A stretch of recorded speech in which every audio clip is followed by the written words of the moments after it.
নমস্কাৰ বাৰ্তা এক্সপ্ৰেছলৈ আপোনালোকক স্বাগতম জনাইছোঁ। লৈ আহিছোঁ আজি এটা গুৰুত্বপূৰ্ণ খবৰ। অৰুণাচলত ভূমিস্খলনৰ ফলত 4জন শ্ৰমিক নিহত হৈছে। ভূমিস্খলনৰ সময়ত পথৰ কাষত অস্থায়ী কেম্পত আছিল শ্ৰমিকসকল। অৰুণাচল প্ৰদেশত শুকুৰবাৰে নিশা ভয়ংকৰ ভূমিস্খলন হয়।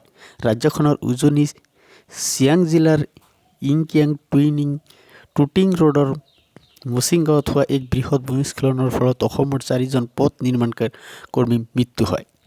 জানিব পৰা মতে ভূমিস্খলনত হোৱাৰ সময়ত শ্ৰমিকসকলে পথৰ কাষৰ অস্থায়ী কেম্পত শুই আছিল। অঞ্চলটোত বিগত 5 দিন ধৰি নেৰানেপেৰাকৈ বৰষুণ হৈ আছিল, যাৰ বাবে টুটিং অঞ্চলৰ বহিৰ্জগতৰ লগত সংযোগ বিচ্ছিন্ন হৈ আছে।